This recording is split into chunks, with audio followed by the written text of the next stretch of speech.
Welcome to NEET zoology tutorials by Revathi. ఈ వీడియోలో మనం ఎక్స్క్లూజివ్లీ మెరైన్ ఫైలమ్స్, అలాగే monoecious, dioecious among non chordates, అలాగే ఓవిపారిస్ అండ్ వివిపారిస్ గురించి డిస్కస్ చేద్దాం. ఎక్స్క్లూజివ్లీ మెరైన్ ఫైలమ్స్ అంటే టీనోఫోరా, ఎఖైనోడర్మేటా అండ్ హెమికార్డేటా వస్తాయి. అండ్ ప్రోటోకార్డేట్స్ చూసినట్లయితే యూరోకార్డేటా అండ్ సెఫాలోకార్డేటా, అవి కూడా మెరైనే, కానీ ఎక్స్క్లూజివ్లీ మెరైన్ కాదు.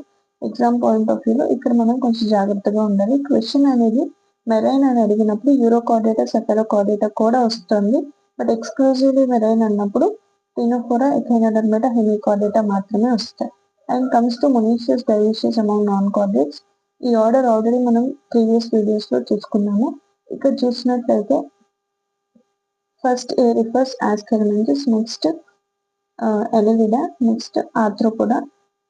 ఇక్కడ ఆస్కెరమెంటిస్ సెక్షువల్ డైమార్ఫిజం ఎగ్జిబిట్ చేస్తుంది, అలాగే arthropoda molluscans, echinodermata and hemichordata. A square MEH comes under dioecious. The rest of all phylums, that is P, C square, PA, Porifera, Coelentata, Ctenophora, Platyhelminthes and Arthropoda, Annelida comes under monoecious అన్నమాట. ఇక్కడ ఎనిలిడాలో చూసినట్లయితే అర్త్వామ్, Leach అనేది monoecious, కానీ నీరియస్ అనేది dioecious అన్నమాట. Next comes to oviparous and వివిపారస్.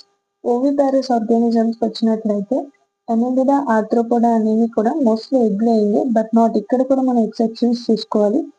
Always అన్నప్పుడు అది wrong statement అవుతుంది. Mostly these are egg layers. And Osteichthyes, amphibia, reptilia and aves comes under oviparous organisms. Viviparous లో చూసినట్లయితే కాంట్రాక్టిస్ అండ్ mammals. Mammals లో ఒక ఎక్సెప్షన్ ఉంది, that is platypus. Please be remember this about platypus. Okay, thank you for watching. Please subscribe my channel.